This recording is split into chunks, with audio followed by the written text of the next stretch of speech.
নমস্কার। এই ভিডিওতে সবাইকে স্বাগত। তোমরা যারা জেএনএম এর জন্য অনলাইন আবেদন করেছিলে অথবা জেনপাস ইউজের জন্য অনলাইন আবেদন করেছিলে, তো তাদের জন্য অ্যাডমিট কার্ড রিলিজ করে দিয়েছে West Bengal joint entrance examination board. আমি যে অফিসিয়াল ওয়েবসাইটে রয়েছি এখানে তোমরা দেখো উপরের দিকে, এখানে কিন্তু এখানে ব্লিঙ্ক করছে নোটিশগুলো, প্রত্যেকটা নোটিফিকেশন। এবার একটু নিচের দিকে গেলে পরে তোমরা দেখবে যে লিঙ্কগুলো কিন্তু একের পর এক দেওয়া আছে। এই দেখো, সম্পূর্ণ কিন্তু লিঙ্কগুলো একের পর এক দেওয়া আছে। আমি সেই লিঙ্কটা দেখো এখানে ১ম এ সবচেয়ে উপরে দেওয়া আছে জেএনএম, এএনএম, তারপরে জেনপাস, ইউজি, তারপর তোমার জিলেট, এই সমস্ত কিছু সম্পূর্ণ লিঙ্ক এখানে দিয়ে দিয়েছে। এখানে তোমরা জেএনএম, এএনএম এ ক্লিক করলে পরে কিন্তু দেখো জেএনএম, এএনএম এর যে অফিসিয়াল ওয়েবসাইট এবং ক্যান্ডিডেট সাইন ইন এর অপশনটা কিন্তু খুলে গেছে।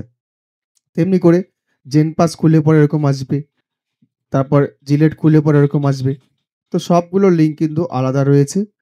সে তোমাদের যেটা প্রয়োজনীয় আছে সেই লিঙ্কে তোমরা ক্লিক করবে। এখানে তোমার রেজিস্ট্রেশন নাম্বারটা দেবে। রেজিস্ট্রেশন নাম্বার দিয়ে ডেট অফ বার্থটা দেবে। সিকিউরিটি পিন অর্থাৎ এই জিনিসটা তোমরা দেবে। তারপর সাইন ইন এ ক্লিক করবে। আমি একটা অ্যাডমিট কার্ড ডাউনলোড করে তোমাদের দেখাচ্ছি। আমি এই জেএনএম, এএনএম এ যেটা আছে একটা রেজিস্ট্রেশন নাম্বার বা অ্যাপ্লিকেশন নাম্বার দিয়ে দিচ্ছি এখানে। ডেট অফ বার্থটা দিয়ে তারপর সিকিউরিটি পিনটা দিয়ে ভিডিওটা এবং রেজিউম করছি সাইন ইন করার পরে। দেখো আমি সাইন ইন হয়ে গেছি। দেখো বাম দিকে যেটা তোমার ক্যান্ডিডেট ইনফরমেশনটা রয়েছে, আর অনেকের কিন্তু অ্যাডমিট কার্ড রিজেক্ট হচ্ছে, সেটা তোমরা এই অপশনে গিয়ে ঠিক করতে পারবে। তোমাদের যদি অ্যাডমিট কার্ড ডাউনলোড না হয়, সেক্ষেত্রে কিন্তু এই যে ম্যানেজ ডিসক্রিপেন্সিস, এখানে গিয়ে তোমরা তোমাদের ছবি এবং সিগনেচার রি-আপলোড করতে পারবে এবং তারপরে কিন্তু আবার ভিউ অ্যান্ড ডাউনলোড অ্যাডমিট কার্ডে ক্লিক করলে পরে তোমরা ডাউনলোড করতে পারবে। অনেকেরই কিন্তু রিজেকশন হচ্ছে এবং সঙ্গে, সঙ্গে তোমরা চেঞ্জও করে নিতে পারছো। রিজেকশন হবার কারণটা বলে দিই। তোমার যে ছবিটা দিয়েছিলে তোমরা, ছবিটা যদি সাদা ব্যাকগ্রাউন্ডে না থাকে, সেক্ষেত্রেই কিন্তু রিজেকশনটা করা হচ্ছে। তো এই জিনিসগুলো খেয়াল করবে। ছবি এবং সিগনেচারের জন্যই রিজেকশনটা মূলত হচ্ছিল। এবার আমি এখানে এই যে ভিউ অ্যান্ড ডাউনলোড অ্যাডমিট কার্ডটা করে দিচ্ছি। এখানে ক্লিক করলে পরে আমার কিন্তু ডাউনলোড পেজটা চলে আসবে। এবার দেখো এখানে নিচে ডাউনলোড অপশন দিয়ে দিয়েছে আমাকে। আমি এখানে ডাউনলোড অপশনে ক্লিক করে দিচ্ছি। ডাউনলোড অপশনে ক্লিক করতে কিন্তু আমার কাছে এরকম একটা অপশন চলে এসছে। এখানে দেখো যে ডাউনলোড লিঙ্ক দিয়ে দিয়েছে।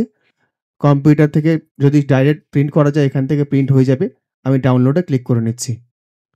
যাই হোক, তোমাদের অ্যাডমিট কার্ডটি কিন্তু জিএনএম, এএনএম এর জন্য বা জেনপাস, ইউজি বা যাই হোক না কেন, তোমরা যেখানে অ্যাপ্লিকেশন করে থাকো না কেন, তোমাদের কিন্তু অ্যাডমিট কার্ডটা এই প্রসেসে তোমরা ডাউনলোড করতে পারবে। আর যদি রিজেকশন হয়ে গিয়ে থাকে, তোমরা অতি সত্বর সেই ডিসক্রিপেন্সি রিজেকশন সরিয়ে তোমরা কিন্তু তোমাদের অ্যাডমিট কার্ডটি পুনরায় ডাউনলোড করতে পারবে। যাই হোক, ভিডিও আর দীর্ঘায়িত করছি না। ভিডিওটি যদি ভালো লাগে অবশ্যই একটি লাইক করবে। অন্যদের জন্য অবশ্যই শেয়ার করবে। চ্যানেলে যদি ১ম বার হয়ে থাকো অবশ্যই চ্যানেলটি সাবস্ক্রাইব করবে। আর ভিডিওটি অবশ্যই হাইপ করবে যেন অন্যদের কাছে খুব তাড়াতাড়ি পৌঁছে যায়। আমি ডেসক্রিপশন বক্সে তার ডাইরেক্ট লিঙ্কটা, অ্যাডমিট কার্ড ডাউনলোড করার লিঙ্কটা দিয়ে দেব।